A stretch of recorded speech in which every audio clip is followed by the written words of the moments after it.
I was thinking about when you're speaking a language, which is what I'm trying to learn, a Spanish language. Yep. A person has to say the verbs in the correct tense with the correct, and otherwise people just don't understand you, and they'll tell you they don't understand you because it has to be a certain way. Now, when we talk about scientific thinking, we have all these folks that believe they're scientists, but yet they don't know how to do the thought process of critical thinking, of how to be skeptical when you're thinking about things and how to ask questions, not accept things.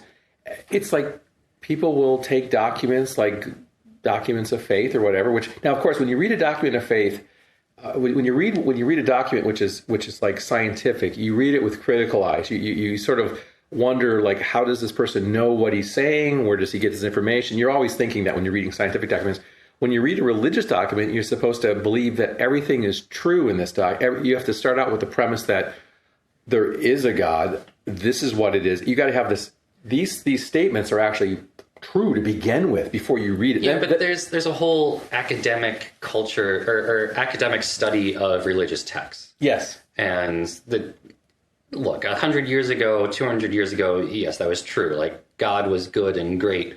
And now, no matter how you feel about the G-Man, you, if you are going down the academic study of religion, you are supposed to take a approach to the Holy Scriptures as a work of like inherently humans, and like you can discuss the premise that yes, it was like tablets were handed down to Moses.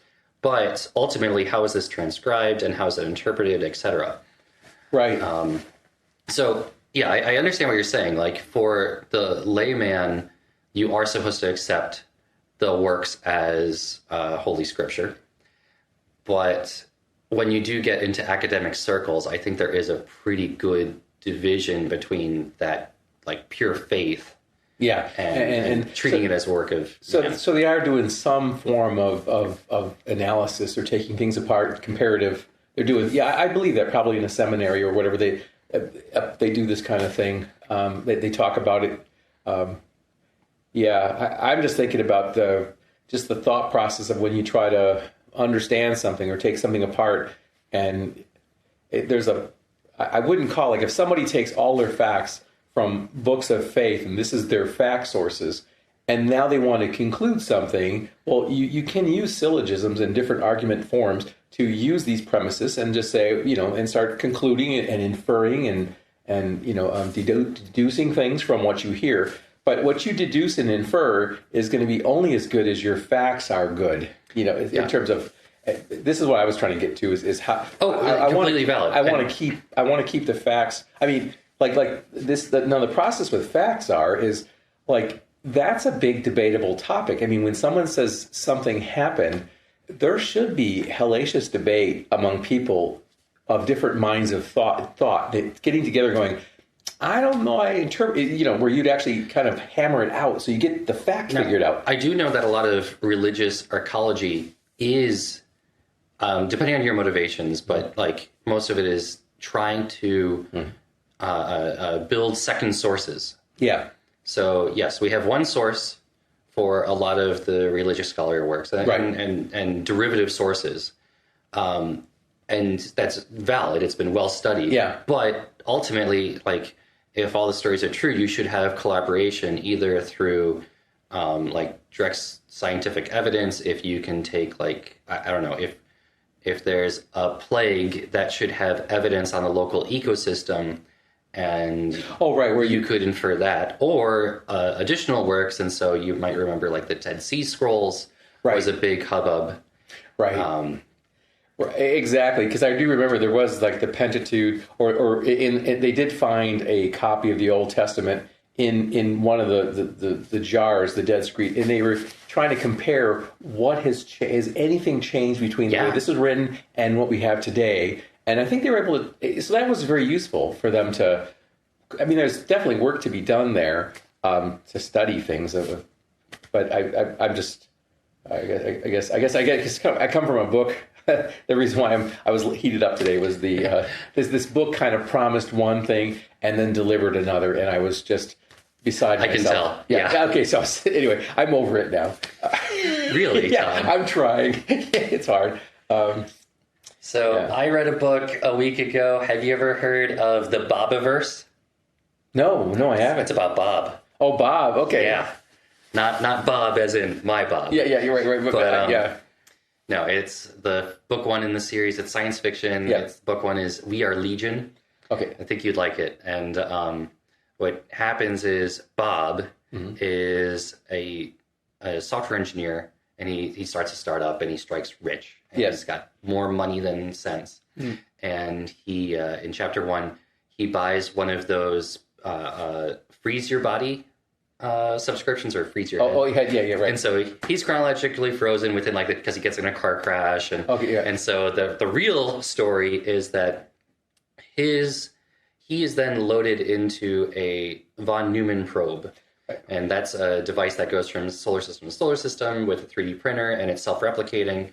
And so he's exploring for humanity and the ramifications of cloning yourself and then exploration, like Star Trek type adventures, and then ultimately the fate of humanity. Right. Because now you have this effectively immortal entity that is, I don't know, completely aligned with humanity. I don't know. So right. So yeah, that was an interesting novel. So just to clarify with Bob, you said he's actually, or at least his head or something's in some liquid nitrogen, or he's being frozen. Is he able to be alive while he's in this thing? Okay, so this exists in the real world today. He's in animation. Okay, there's suspended. So in the real world today, you can buy a subscription or what have you, where they will, as soon as you die, they decapitate you and they freeze your head in liquid nitrogen or what have you, and they put you on a shelf. Okay. And the idea is that you have either an incurable disease or you have enough money where you can buy the package. But usually it's for like, I have cancer and I don't have a chance of surviving. I have enough money where I think in the future humanity can fix me. Okay, I think the Alcor name comes to mind. Alcor. I've not heard that before. Oh, but the same thing. They have a whole bunch of tanks. Yeah, no, it makes. Yeah. So now they have a bunch of people, and I guess they're assuming, because right now I don't think we can actually reanimate definitely not frozen things. No. But they're thinking in the future. So yeah, it's kind of a hedge. Like, okay, this is as good as we got, and maybe in 100 years we'll figure it out. Right. So in this book, they actually the thing is they don't reanimate him; they scan his brain and turn him into a digital. And so that's why you have this. That's why you can be a probe. You don't need to have organic health support systems, and you're timeless. So wow, that's interesting. So they actually did. I guess they created life, quote unquote, but in a Another premise early on in the book is that there's a revolution in the United States, and it turns into a very conservative country. So they would definitely disagree with those statements about creating life. Yeah. And that's actually I would recommend reading it. That's why they did the whole scanning thing, because they now think he's subhuman. Right. Oh, okay. And so that's how they can treat him as a utility. Sign him up without his. I got what you're saying. Yeah. That's really important. And there's been lots of discussion on these kind of topics over the philosophical circles for years. Yes. What is life? What do you have to do? And like, what if you do generate a computer life that wants to survive? That's your hobby, right? You're writing the next Tom AI? Yeah, right, exactly. No. I don't know if I think one life's good enough for me. I mean, that's easy to say right now. I don't have death in the near future. Yeah, right. Yeah, actually, that is a good.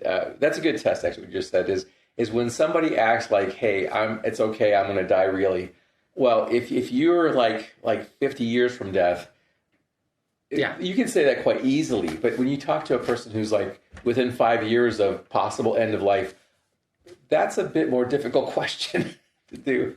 To answer, because I know I was thinking of talking to my parents or talking to some older folks I know about how they feel about life, and I was just going to see are they grasping more, or are they cavalier about it? It's like just a matter of fact, or is it something that's really important?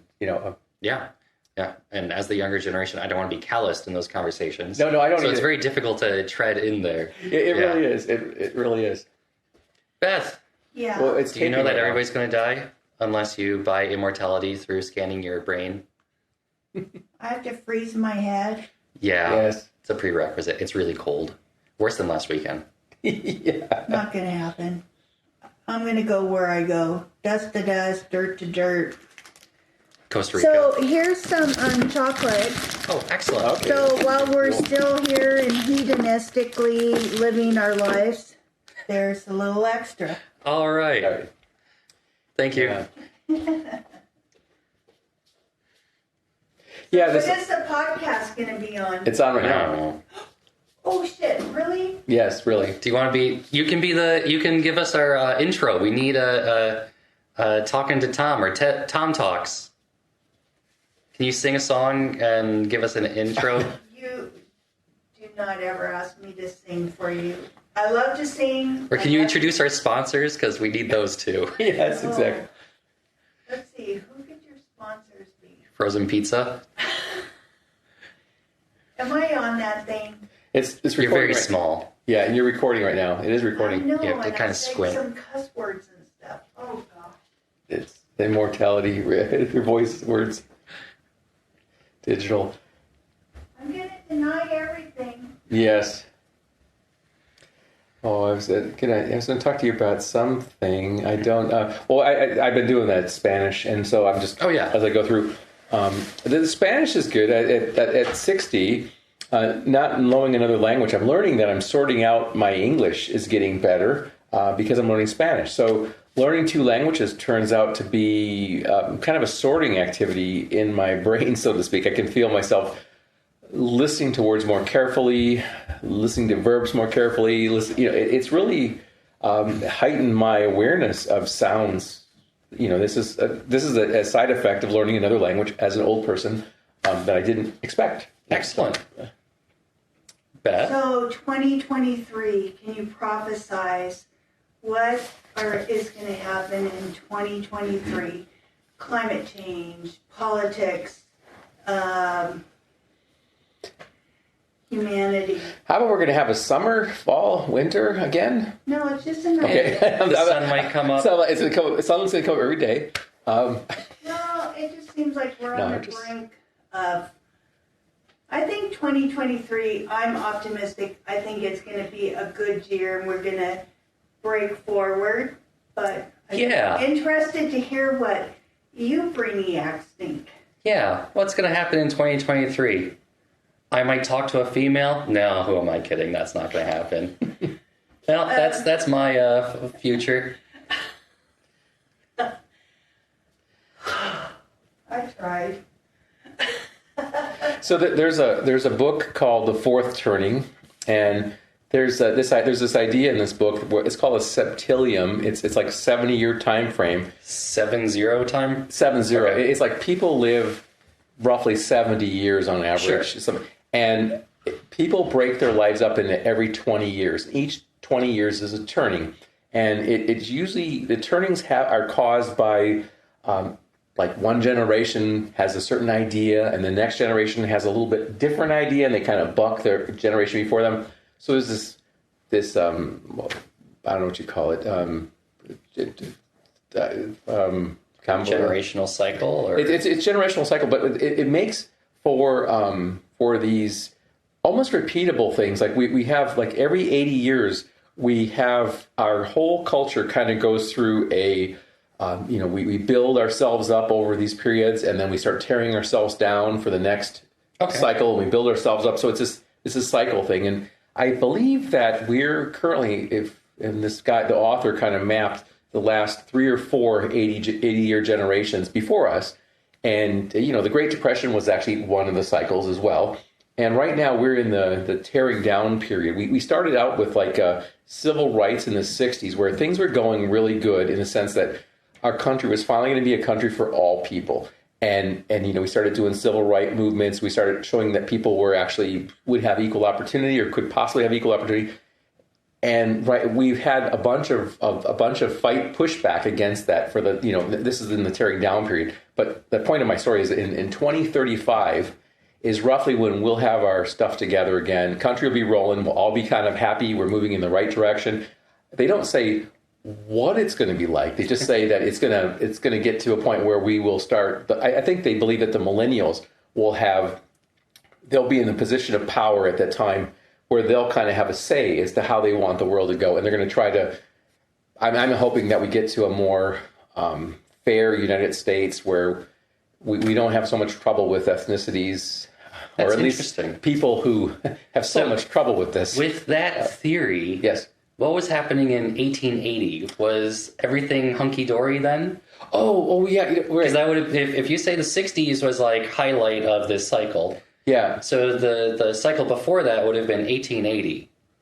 Yeah, it was 1880, right? Because the Civil War. The Civil War was in one. Okay, so the previous cycle, the previous big cycle was, I think, the Civil War. It got us to like the turn of the century. Then we had another cycle, which was that included the Great Depression, and then now we're at a point where it's another.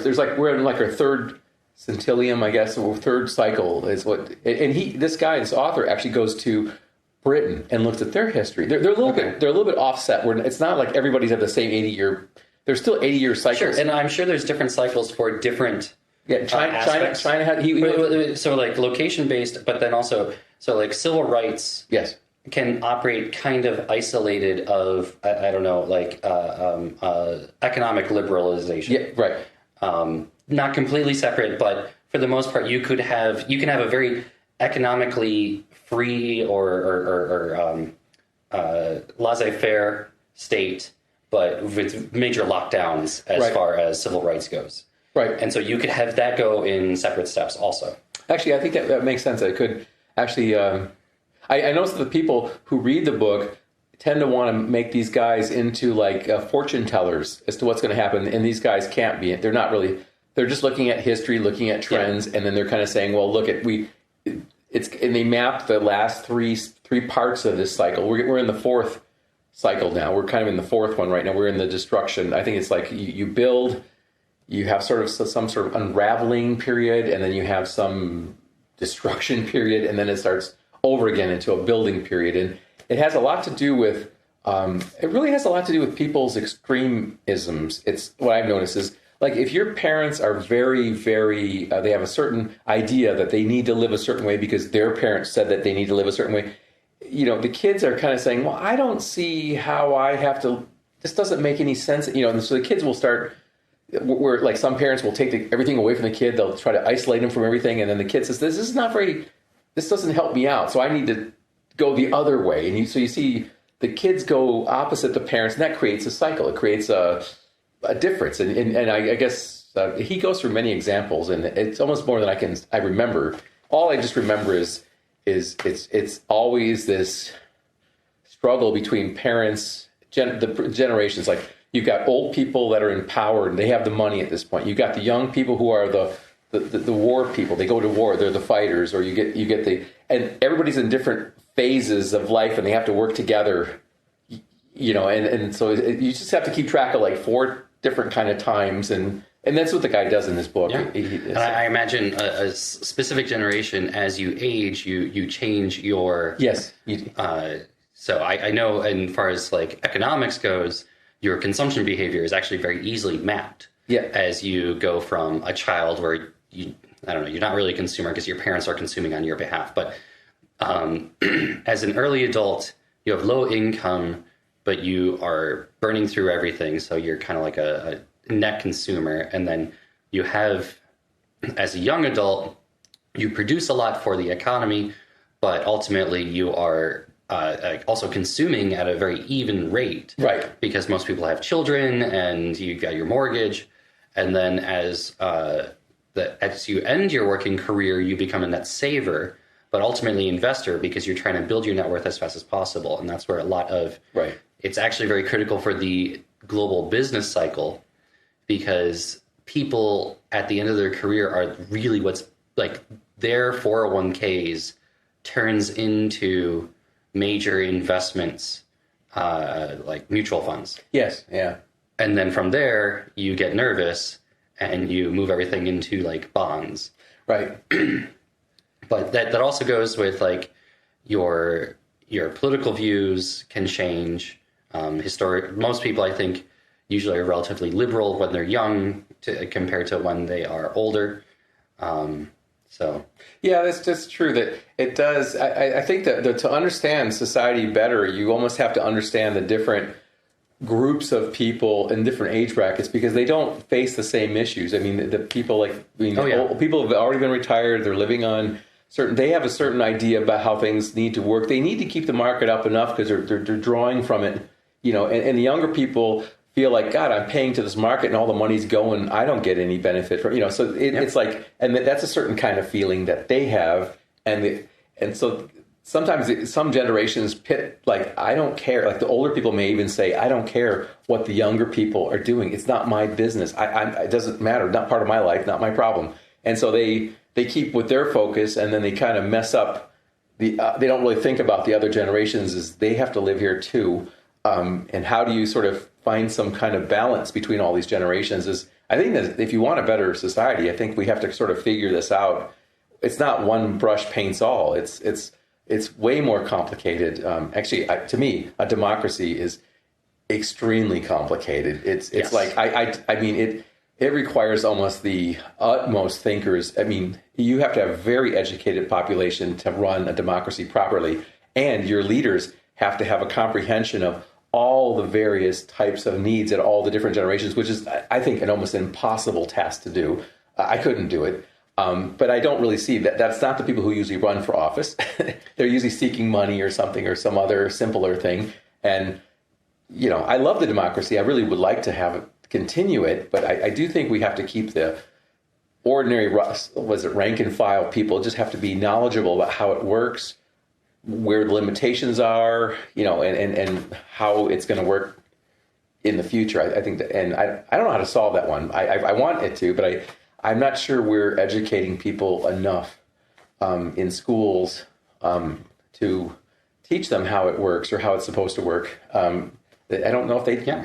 It takes a lot of effort. Oh, it does. On everyone. And yes. It's an active process. You are literally part of the government. In a democracy, you are part of the government. Your vote does matter, and these politicians are supposed to be representing you and amongst everybody else, but they have to sort of balance everybody's needs, and they're accountable to all of us together collectively. And it's not like, well, it's their government. I hear words like, well, it's not my government, it's just the government, as though it's some separate entity where really it's part of, or at least people should feel like it's part of them, in my opinion. But I heard a talk recently where there's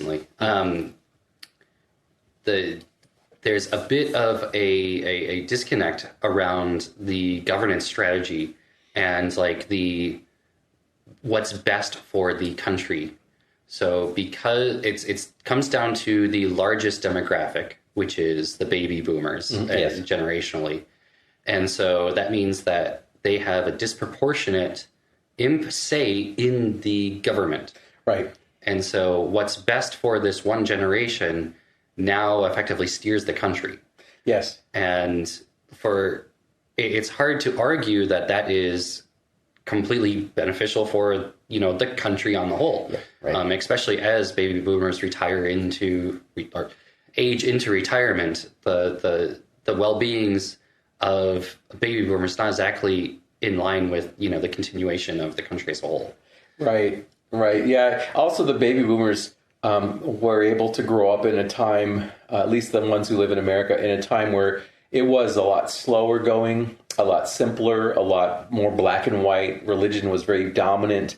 There's a whole bunch of things of that nature, which are really not the case, in fact. I mean, our world is very complex when you consider all the ethnicities that live together and all the different needs and all the different geographies and all the different ways people talk. I mean, to me, it almost blows my mind to think of the complexity. And I don't know how these oversimplistic answers that maybe the boomers may generate, well, we need to put a wall up, or we need to do this, or real simplistic answers to more complicated problems. It doesn't seem like it's addressing it,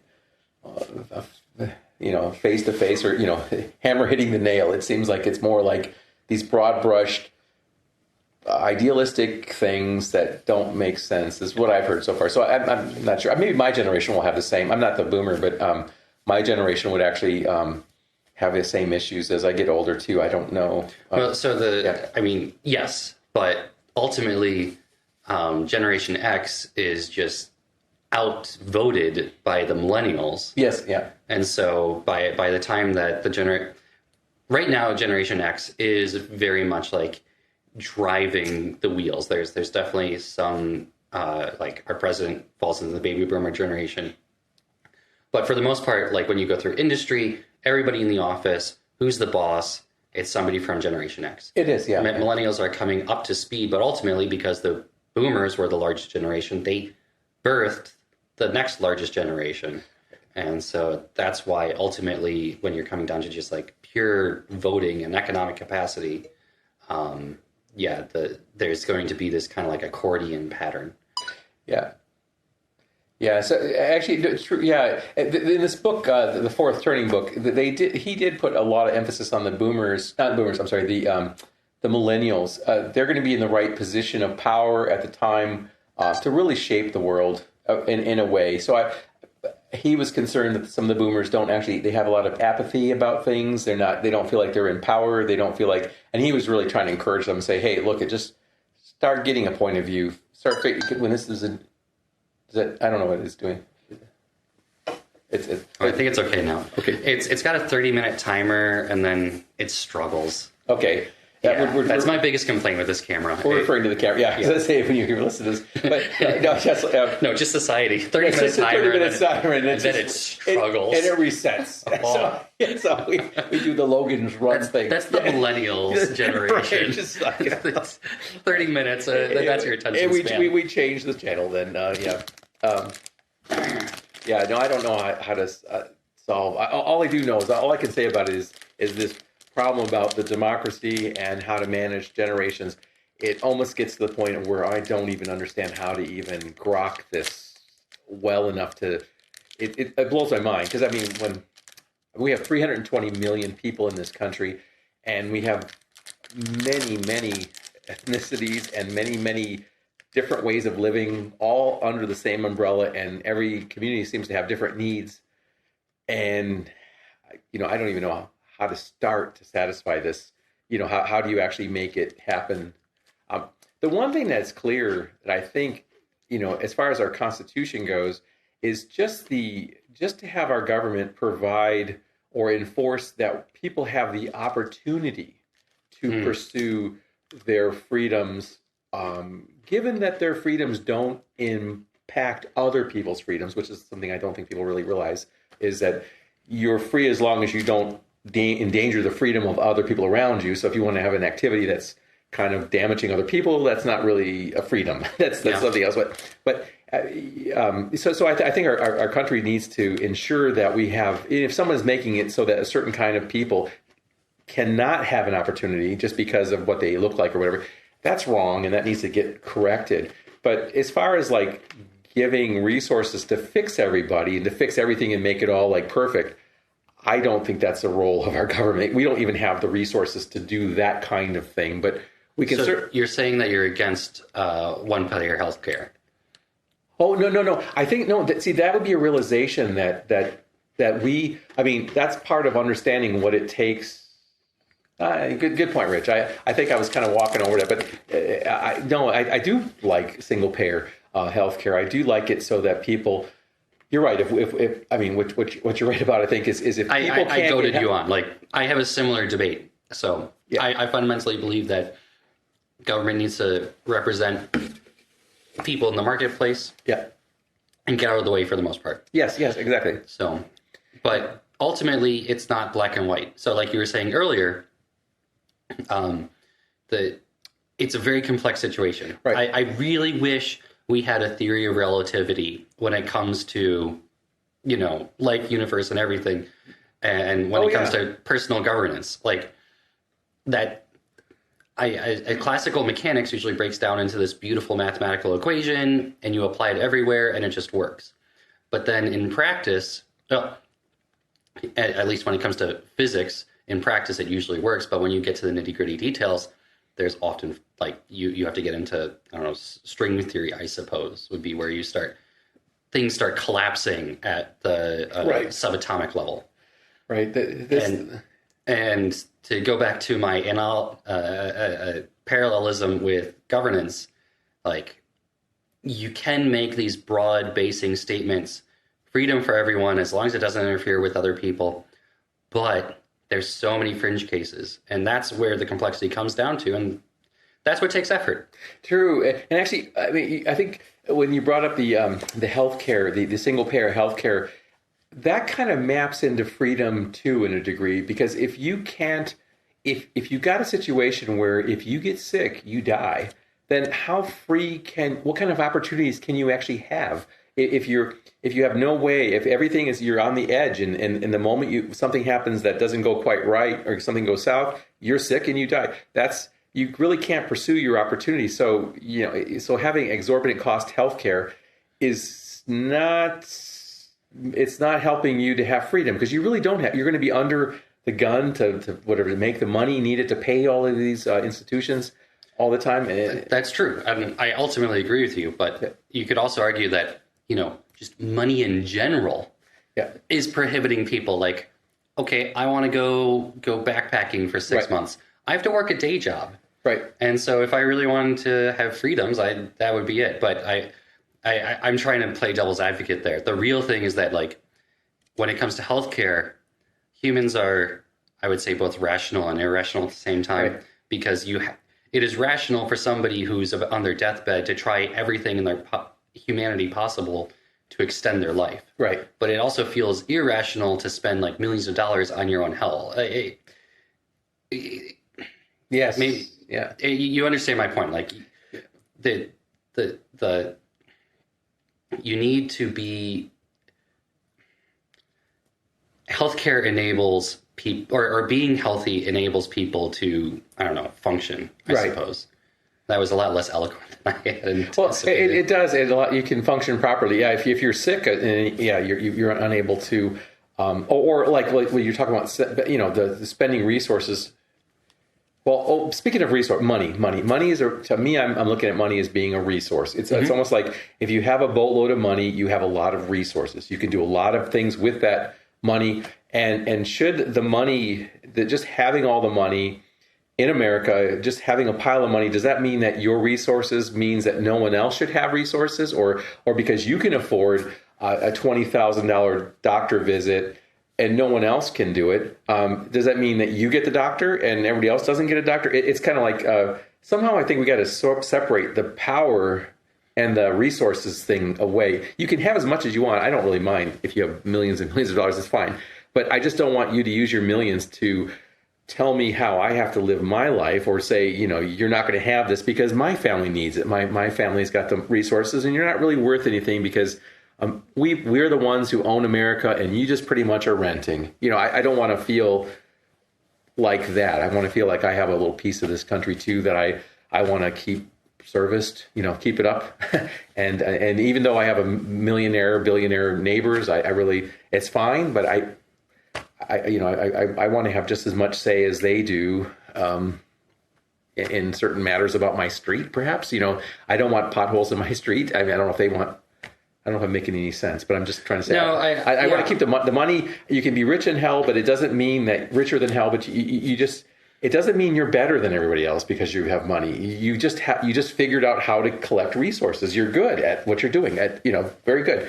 But that doesn't mean that you're the genius who's going to solve all the problems just because you happen to own Les Schwab tires, and everybody needs tires. So you make a boatload just because you just happen to be in the right business doing the right thing. That's really intelligent and cool. But the Les Schwab tire owner, I'm not sure he can solve world problems any more than I can. I mean, I don't know if I'm saying there.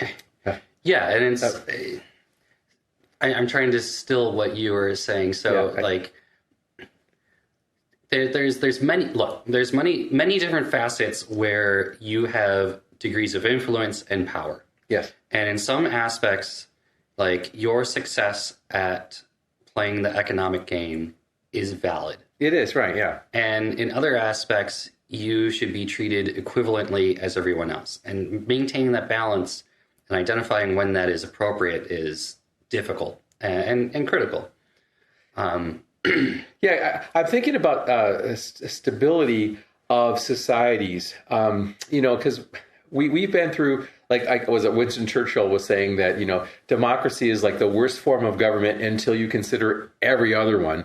I mean, so we can go back to a king, perhaps. So we could have noble landowners where just 2 or 3 guys own all the land and we just rent from these 3 guys, and whatever they say goes. We can go back, or we can go to oligarchies where it's just like 5 or 6 rich companies run all the policies and everybody else is just kind of renting. We just sort of do what they want, But all these ways don't seem to really allow people to have a say. It's really nice if you feel like you have a say. I mean, maybe they won't do what you want. I mean, maybe your say is not so good, but at least you can go talk to some government official. I know a lot of morons. Yeah, right. I'm all for democracy, but just the smart people. Just the smart people, right, exactly. Right. Yeah. No, I guess I'm not developing these ideas very well, but I was thinking about them, and I don't want to come across as being sounding like a jealous fool. I'm not. I don't care if you have 3 or 4, how many cars you have or whatever, or what you have. You care a little bit. A little bit, yeah. But the things, I don't want to be like them. I don't really want to be like, well, he happens to have 3 cars. I'm going to need 3 cars because I want to keep up with Joneses, or I don't want to go in that way. But yeah, I don't. Yeah, to me, so when I play the thought experiment of what do you do with unlimited finances? Yeah. So it's more, not so much that, don't get me wrong, I'd probably be lazy, but it also enables you to not worry about finance, like that you don't have to struggle every single day to guarantee that your house is not going to get foreclosed on, or you've got food. Those are the extreme examples, but it allows you to pursue whatever the hell you want. Right. Right. And so here, let's draw a parallel to the university system. If there was like universal university coverage, anybody can go to school. Should everybody be allowed to go into very soft science? Everybody likes to say underwater basket weaving as the imaginary. Right. So if there's no ramification not to, there's no motivation, then it feels like it's kind of going backwards in that sense. Because you still need people to do things that are value added. Right. And I started with unlimited money. I don't know how I got to that. Well, I think I guess I'm kind of going off the points you're talking about, where I think as long as people, like, just from a society point of view, as long as people, you sort of have to sort out people who are lazy, who don't want to help anything. They just want to be, just cogs in a wheel, or they're just like. Okay, what do we do with these people? Well, okay. You want to rule against, for instance, you want to make it so in a society that if you get a job and if you try to support yourself and you try to work and you're putting effort into, like, hey, I want to help myself and help my family to survive.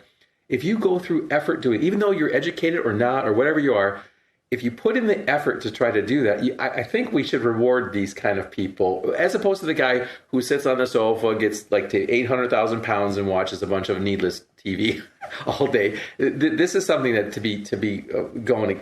But what if he's that person's unable to work? Okay, that's another good point. I don't know how to do that. How to fix it, but I'm thinking. I mean, that's what we like. I'm thinking if you get a kid who goes to. I mean, also the other thing too about colleges is like what you're talking about. Some of the soft sciences is if you really have to sort of think it through, or at least your parents need to help you go. Okay, you are going to have some kind of vocation or some kind of. You're going to need to have a way to make money. So if you go to school and you try to get like underwater basket weaving degree, and then later on you're going to complain that college doesn't do anything for people. You got no benefit from it. And I could probably look at it and say, what is your degree? I said, well, I don't see any way that this degree is marketable in our kind of economy or markets. So you kind of knew ahead of time, or if you get a history degree, you might be able to be a teacher, or maybe you can be an author to a book. But this kind of degree is not going to be one of these things where you're going to make hundreds of millions of dollars. It's just, I think we already can know this before we go into these jobs, but yet we still have tons of people in these departments. Immediately, like, look, Yeah. so this year they did well, actually, I don't know what's happened in regards to the loan cancellation. I think that's still caught up. Either way, so I did a lot of thoughts on the university system, and and now I've completely lost my train of thought. We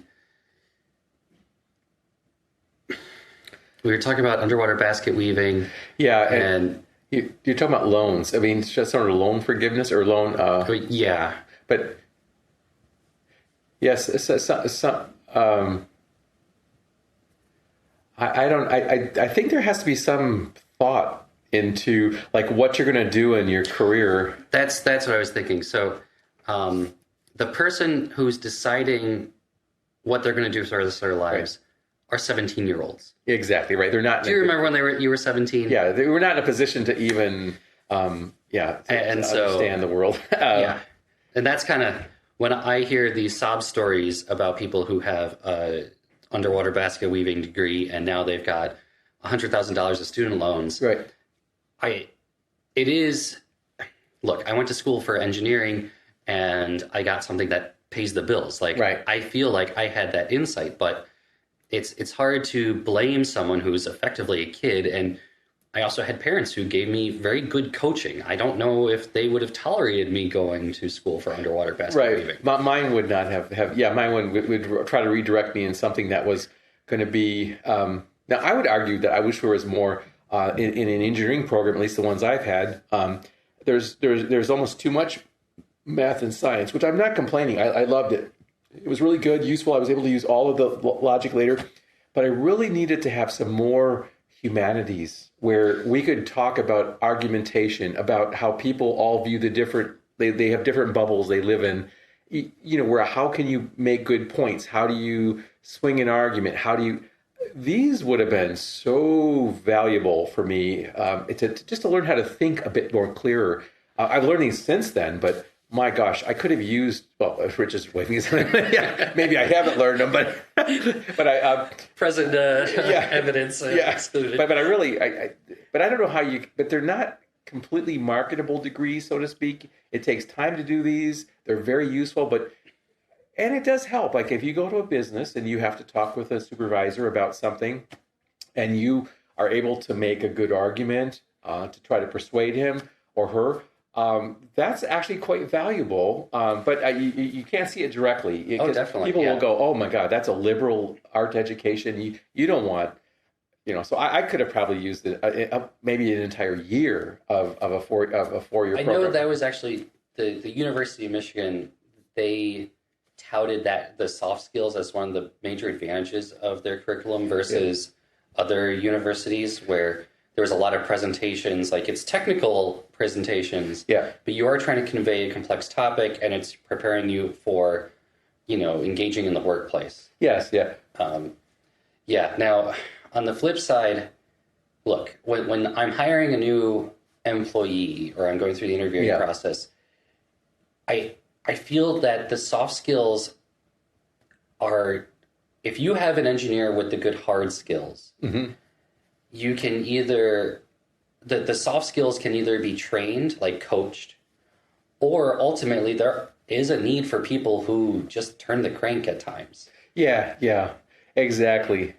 Yeah, maybe they don't need to have, because turning, when I was not having the right papers and whatnot, I really was just turning cranks and I needed to know where to find things, needed to know how to program things up, and so I didn't need any type of liberal arts in that case.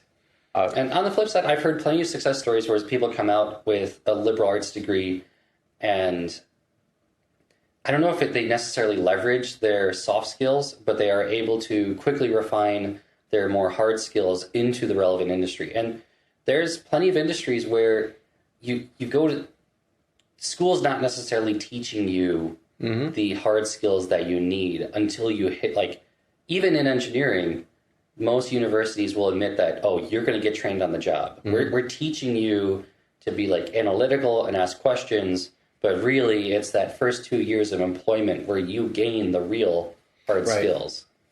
Yeah,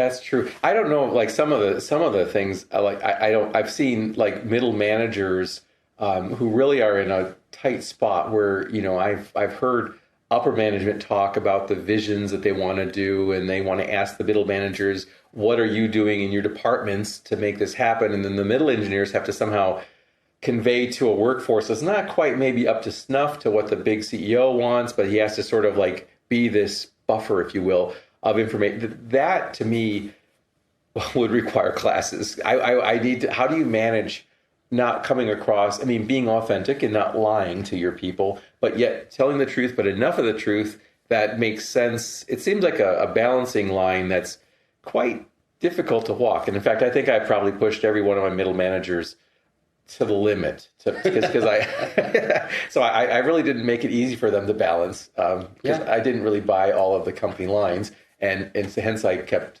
And I'm sure you've dealt with pushing on managers who clearly are good technical workers. Yes. And they get promoted because it's the natural career progression, and then they struggle. Yes. And that's one of the hardest.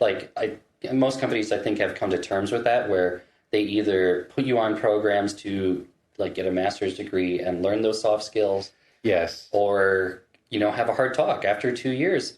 Look, we can put you on the individual contributor path, but you just have to admit to yourself that you're not cut out for this, and not everybody is. Yeah, actually, that's a good point. I think that's a great idea what you just mentioned. That would have been a good, and for me, yes, it would have been to realize where you're good. They are different skills. They are totally different skills. You can be a rock solid individual contributor.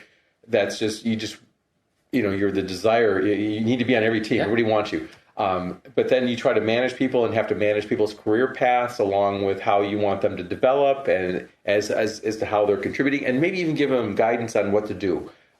Teach them how to do the job. That's many jobs in one. That's not just one. That's a hard. So I have a lot of appreciation for middle managers.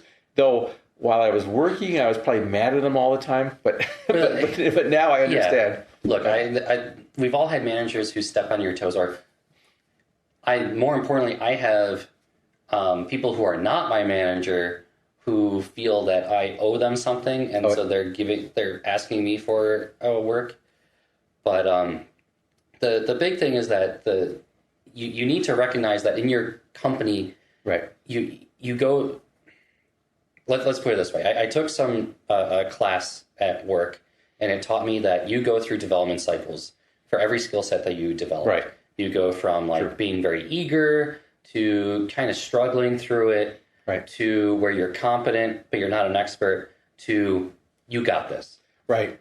And so the transition from your technical life to a managerial life, you need to recognize that you're back at step one. So the first few months, you're all about it. You're trying to fill out all the time cards, but you don't know what you're doing. Right. And then getting past stage 2 is where it's just brutal, because you need the coaching and the guidance and the time to really hone your skills. And that's where you get frustrated, and your employees get frustrated with you, because you're making mistakes all the way. You don't know what you're doing.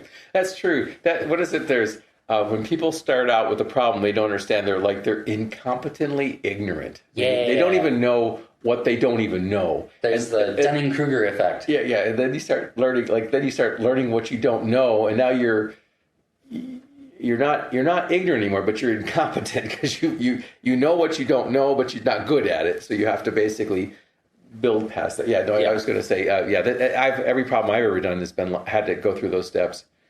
Now I would like to be more of a manager, mentor in my life at this point, more than I did when I was younger. I don't feel like I have to prove myself anymore with my skills, though I could go through those efforts. I just don't think those would be beneficial. But I have learned that working with a team, especially a team that's not really, we all don't think exactly alike, but we all really want the best for the company or whatever the goal is.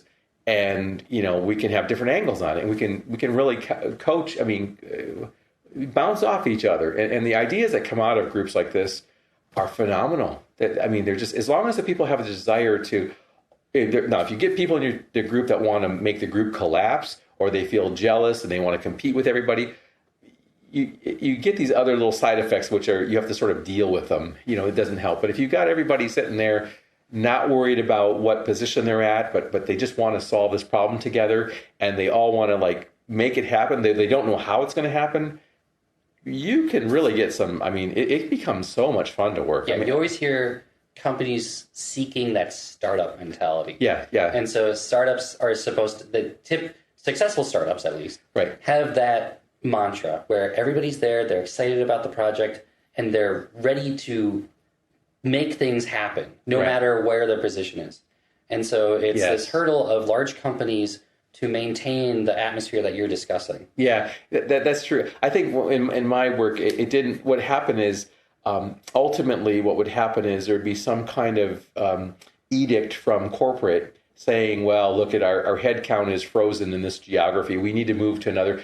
So now this startup mentality that we have, we're all excited. We have to basically go to like 4 geos across the world where the sun would never set, kind of European Empire type thing, or The British Empire. The British Empire, Yeah. yeah. So you have this thing, and you go, well, how many startup companies, before they get their idea cooked, do they just divide themselves into 4 geos and have to do the whole time zone thing? Is that really startup mentality? Normally, you get these 25 people kind of in the same geo. You're kind of talking together with each other, and maybe when you get more mature and you got a product line that's servicing the world, you can split up your company into geos. But at first, usually it's just a group of people where you're not just doing email, you're talking together. You're having little side conversations with people, and that's what would happen. We'd have a whole bunch. We have blackboards in the hall. We just 3 people would get together and we start figuring something out, and it was actually exciting. But yeah, I agree. To me, it's hard for me to do work from home effectively. Yeah, it would be for me too. And it might be just that's my mantra. I know there have been success stories. Like I think Slack is always been work from home, Right. and there can be something said if you're working hard all the time, you can have this culture of like kind of a 24-hour work cycle where you're not necessarily on specific hours, you're not in the office, but everybody's available to hash problems out. Right. And that's a very hard line to walk, but I think it is like in this connected world that is going to be more and more popular.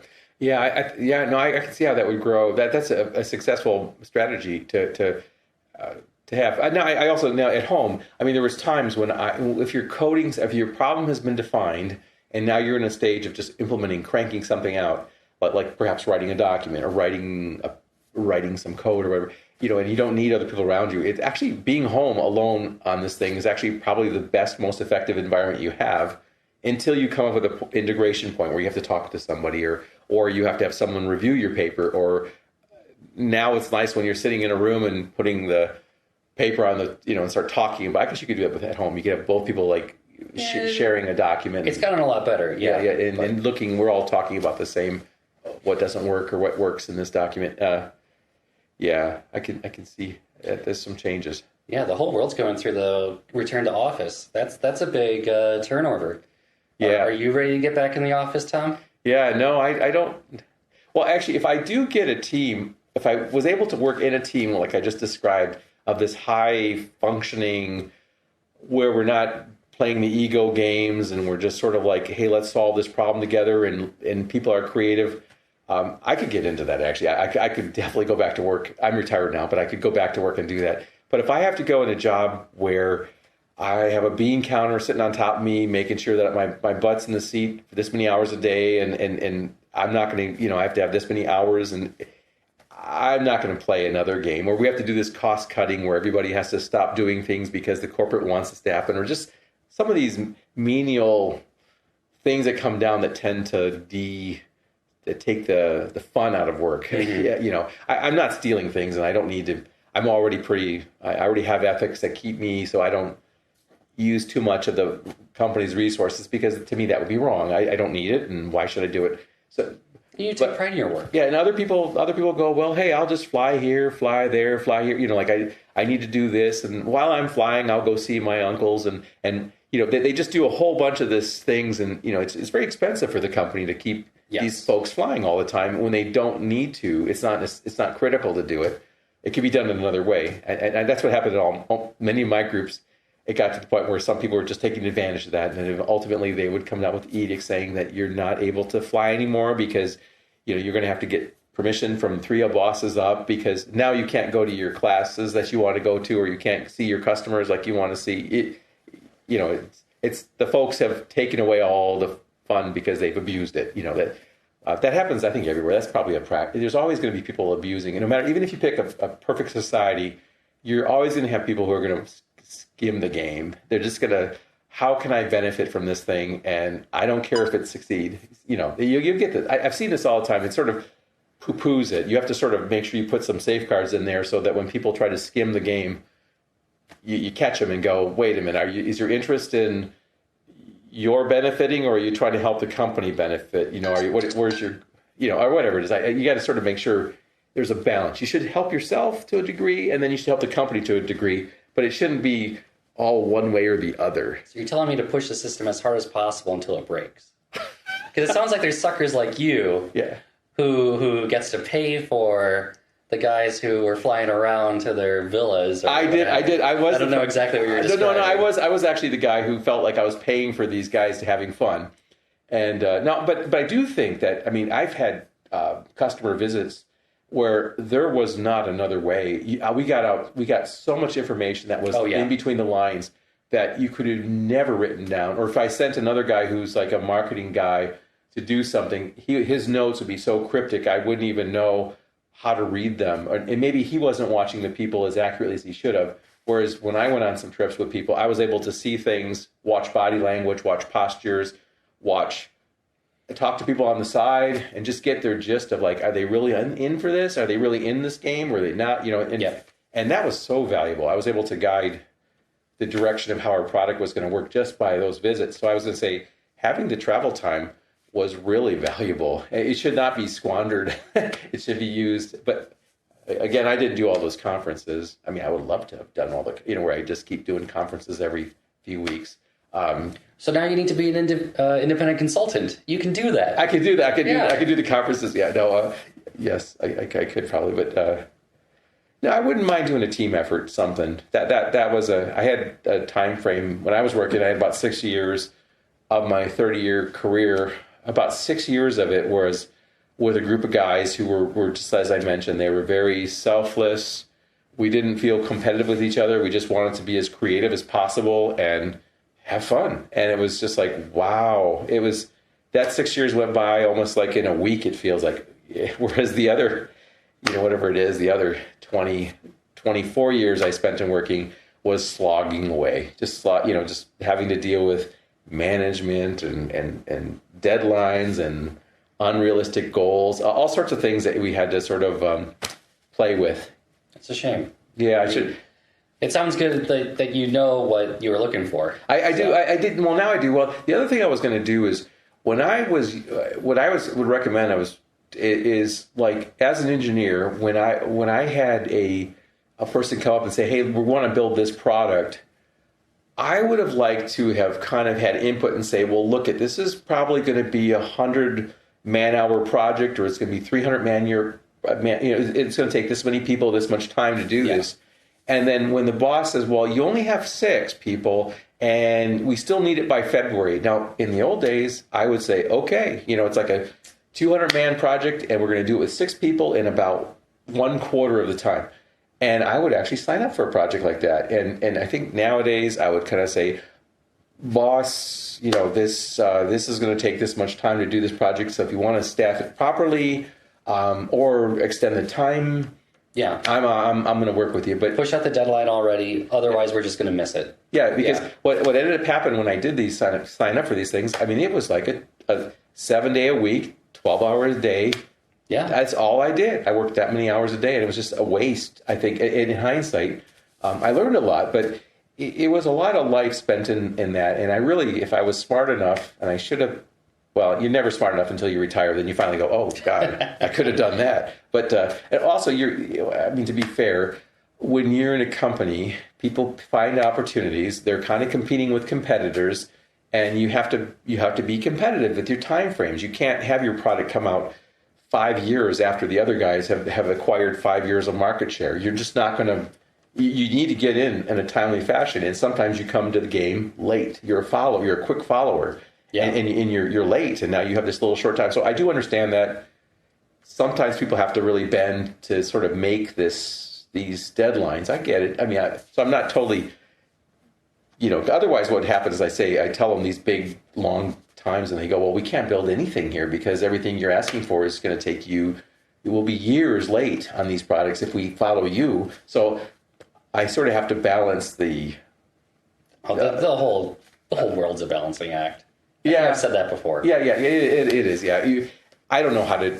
Still, probably don't know how to do it, but Step one: retire. Retire. Yeah, I retired. Then the timelines become a lot easier. I retired. Yeah, retired, and yeah. So I essentially, I think if I had to summarize my retirement career, is I've pretty much spent the first 6 or 7 years of my retirement actually learning liberal arts. Essentially, I've learned how to argue, how to understand literature in different ways, how to write literature, how to understand people, and the different ways of looking at things.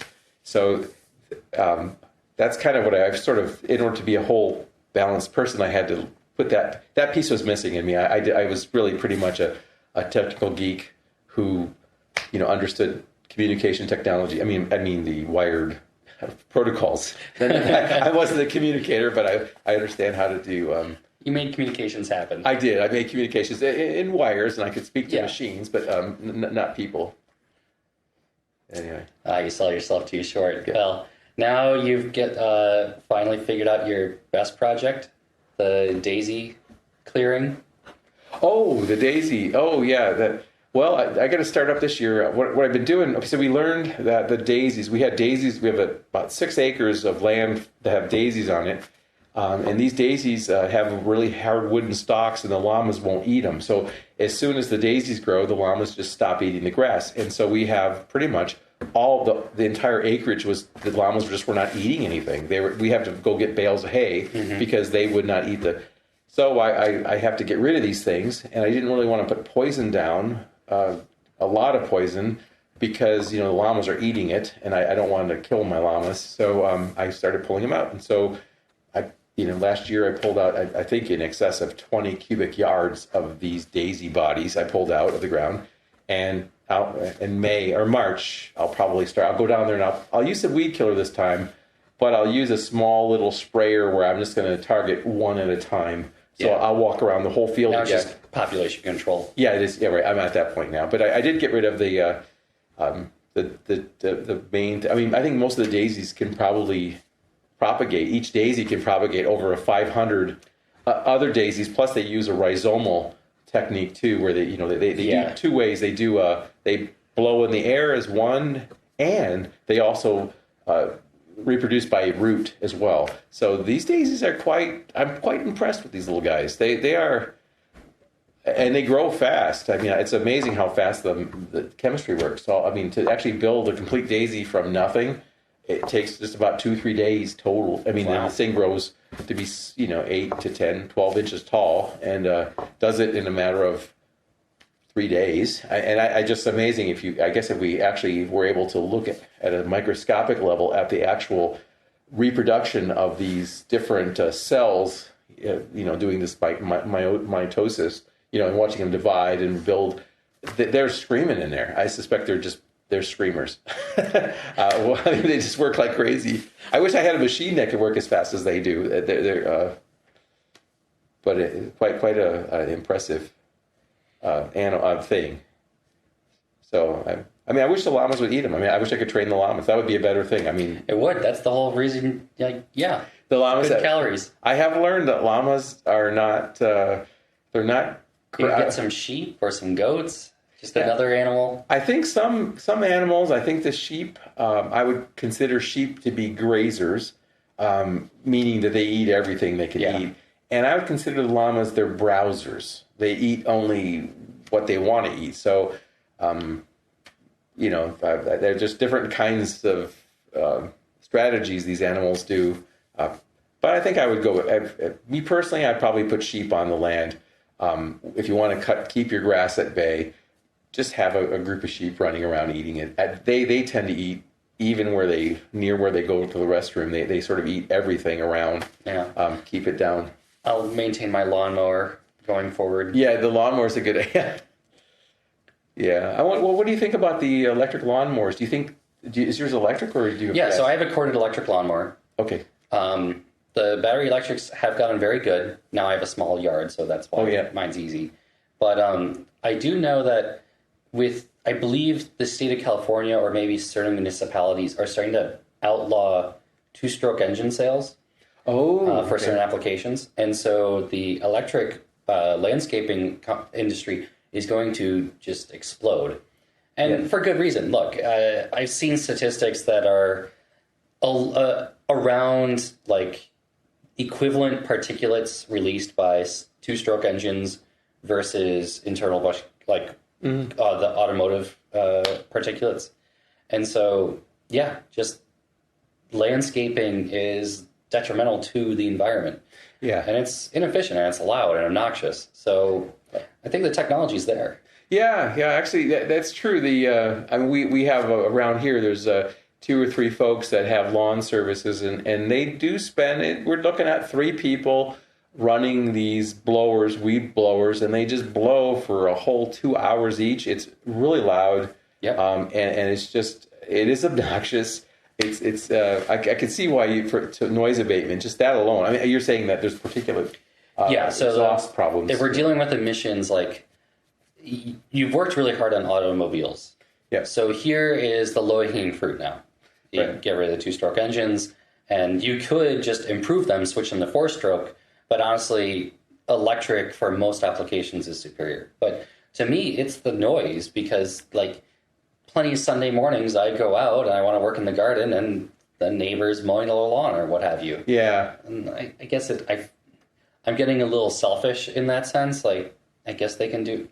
No, it's Sunday morning. God damn it. No, actually, no. I have the same feeling. I get really kind of. I don't like to hear that. I don't like to hear. I do have. Okay, so I do have a lawnmower. That's what it's. I think it's a 2-cylinder thing, 4-stroke lawnmower, and I do have. So I do have a blower, and I do have a chainsaw. Now I've noticed that the chainsaws have really gotten to be a lot more powerful and a lot more loud than I have a smaller chainsaw, and I was talking to Beth, and you can hear it from the barn up to here, but it's not really that loud. But I thought other folks, it just seems like the RPM is like way up there, and they're just like really they're skip tooth blades. They're very. It's just if you're planning on having a Sunday evening or something, or you're having a lunch out on Saturday on your deck or something, and someone behind you wants to trim their trees with their chainsaw, it dominates your conversation. You can't even talk, because it's so loud. So it's I don't know. I don't want to sound too snobby, but I don't know how to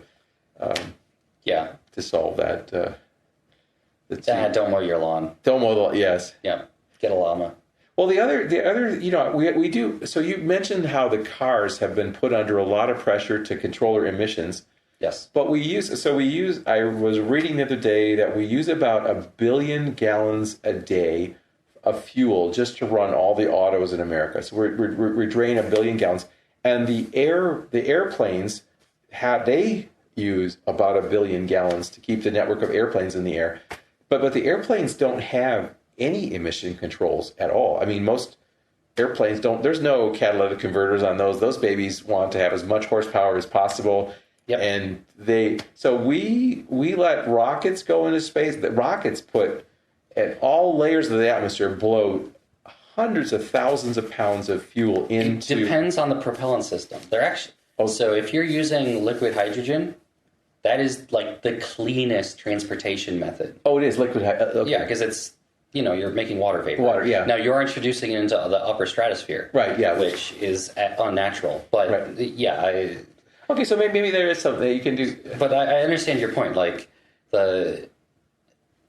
we work really hard on automobiles, and admittedly, it did make a major improvement. I mean, what was it called? Smog in LA. Oh, LA had a huge smog problem, and it's god awful, and it's pretty much fixed now. Yeah. It still smells, but that's other things. Yeah, you're right. Yeah, no, that's true. That was a big. I was just. I guess the rocket. Now the airplanes, I don't know. The airplanes are using some kind of kerosene, is what they're the GP. Depends on, yeah. So I know, actually, I thought leaded gasoline was finally getting phased out, at least in certain regions. And that's kind of an eye opener where avgas has been leaded forever. So that's for internal combustion engines. When it comes to gas turbines, then that's effectively kerosene. Kerosene, yeah.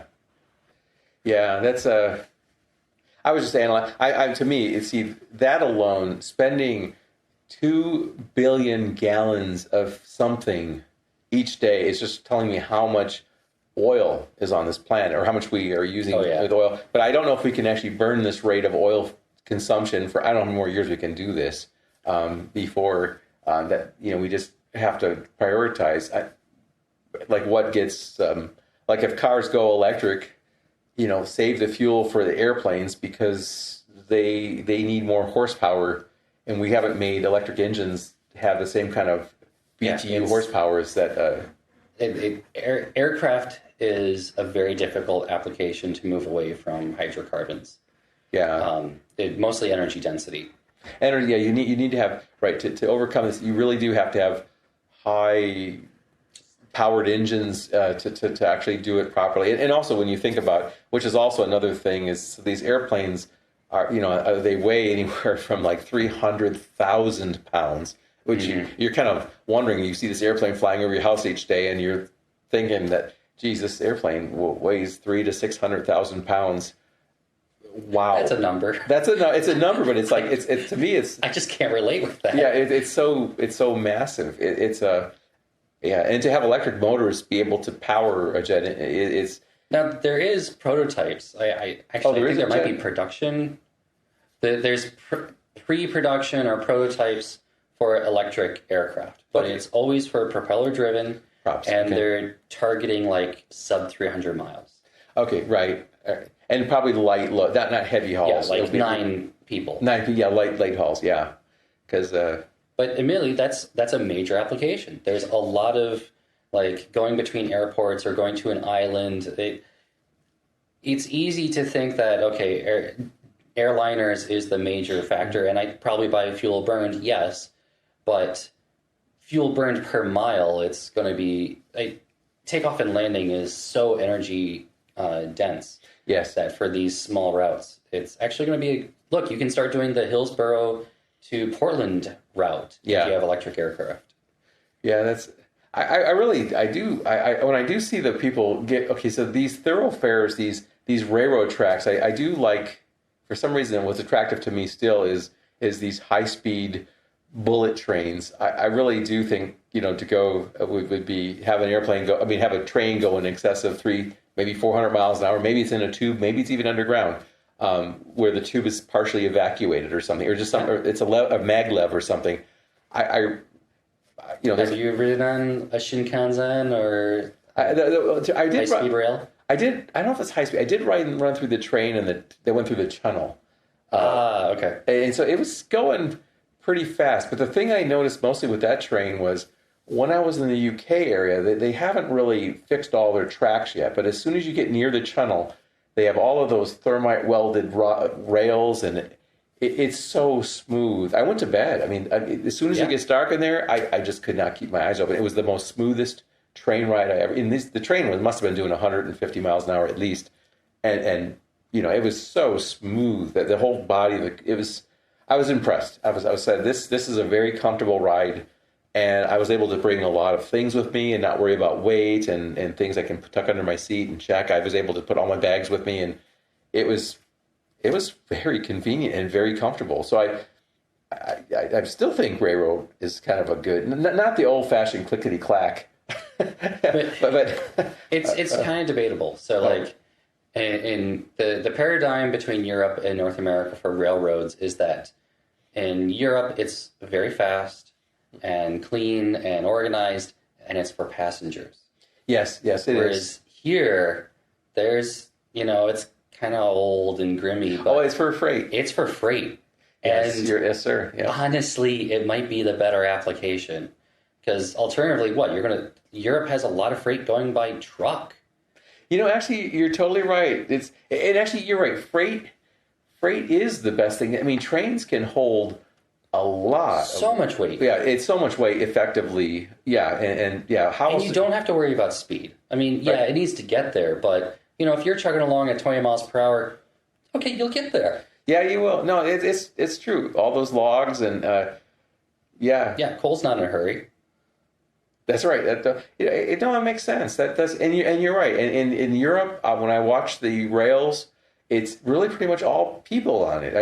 You're right. I see all the There are lorries. exceptions. Yeah. So Switzerland is famous for having the best mass transit in the world, and they also use it for freight. Like somehow they've orchestrated the most industrial buildings will have freight loading where it's cut off from the main line. Right. Like just a factory gets its own rail hub.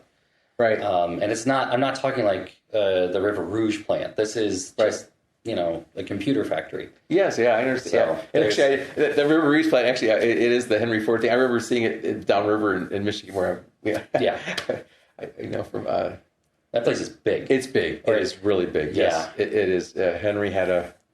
There's some good public domain videos from World War II or even pre-World War II where they just film bringing in raw iron, and by the end of the video series, there's a truck going out the other side of the building.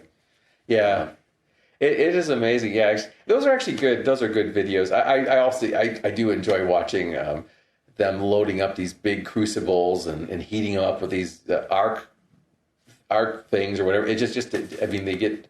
It's amazing. It's just to watch them make such convert massive amounts of material into raw.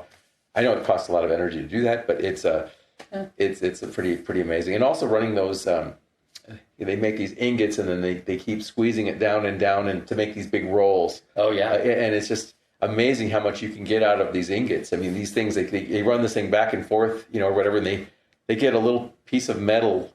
When you spin it, you make it a 20,000th. I mean, I don't know. That would be thicker. It wouldn't be aluminum foil. It'd be something a bit thicker than that, like an eighth of an inch steel. And it's amazing how much you can get out of this ingot. It when you flatten it out, it flattens out into a big. It's fun watching watching those videos, which I think we all on YouTube eventually. I mean, I'm speaking for myself. I end up always start watching something, and immediately I'm looking at these airplanes that Russia makes, that the biggest ones in the world, and then I'm watching machines that are these Terex dump trucks that are working on the largest mine, which has this big round scooper with a bunch of little scoops. Each scoop can hold 8 tons of coal or whatever. It is just amazing how the tools we make, and how interesting it is. I get tired. I can only watch these once a week, and then I get to a point. I always go to the same spot, I think. So I start getting to fail videos, and then as soon as I get fail, then I know it's okay, time to cut my losses because this guy clearly didn't. Right. So essentially, it's like I get through this real meaty, productive, where this is interesting, and then I get to a point where I finally get to, I can't watch anymore. But I think our recording has gone into the fail part of the recording. So this is a good transition. Okay. All right. How do we stop this? Okay, Siri. Okay, I don't know. Oh, yeah, it's good talking to you, Rich. Always a pleasure, Tom.